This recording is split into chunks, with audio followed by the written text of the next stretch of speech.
Dans la situation que nous avons ici, nous avons un exemple clair d'équilibre dynamique.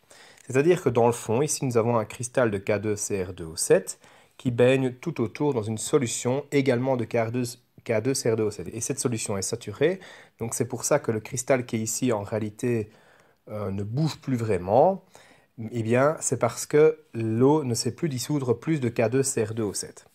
Alors, ce qui se passe tout de même, on l'a vu, c'est que ici, la masse du cristal ne change pas, mais par contre, sa forme va changer au fur et à mesure des semaines. Ça veut dire quoi? Eh bien, ça veut dire qu'il y a bien quand même quelque chose qui se passe. Qu'est-ce qui peut bien se passer? Eh bien, en réalité, le cristal qui est ici, il va se dissoudre. Il va se dissoudre et il va former, du coup, un K+, et même 2K+, puisque c'est K2CR2O7. Et il va également se dissoudre sous forme CR2O7 2-. Ben oui, quand il se dissocie dans l'eau, le K2CR2O7, il donne 2K+ que voici, et le CR2O7 2- que voilà. Oui, mais voilà, si le cristal ici perd une partie de lui-même, eh bien, ça veut dire que d'un autre côté, ce cristal doit se reformer. Il se reforme comment? Eh bien, suivant la réaction inverse. En réalité, dans la solution, il y a aussi des K+. Tout comme il y a du CR2O7 2-. Qu'est-ce qui va se passer? Eh bien, ces ions vont se mettre ensemble et reformer du solide. Ce qui veut dire en réalité que ces deux réactions, qu'est-ce qui se passe? Eh bien, elles se passent toutes les deux à la même vitesse, donc que ce soit cette réaction de dissociation ou cette réaction de cristallisation, elles se passent à la même vitesse. Et donc la forme du cristal va changer, évidemment, puisque de ce côté-ci, le cristal va plutôt avoir tendance à disparaître. Ce côté-ci, il va avoir tendance à se reformer.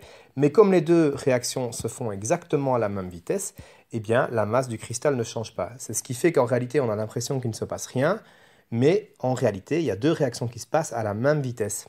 Et donc ça, c'est pour ça qu'on appelle ça un état d'équilibre dynamique. Maintenant, si on écrit ces deux équations, eh bien, l'équation de dissociation, c'est K2CR2O7 solide qui va se dissocier dans l'eau pour former 2K+ et CR2O7 2-, qui sont tous les deux sous forme aqueuse emprisonnée dans l'eau.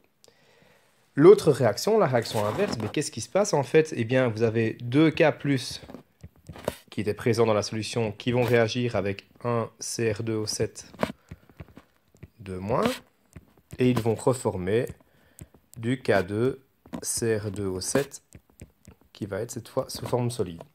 Et c'est ces deux réactions donc, qui se passent à vitesse égale. Et donc, plutôt que d'écrire chaque fois les deux réactions, eh bien, on ne l'écrit qu'une fois avec une notation un petit peu spéciale. Donc, on écrit K2CR2O7 solide qui va former donc 2K+ plus CR2O7 2-.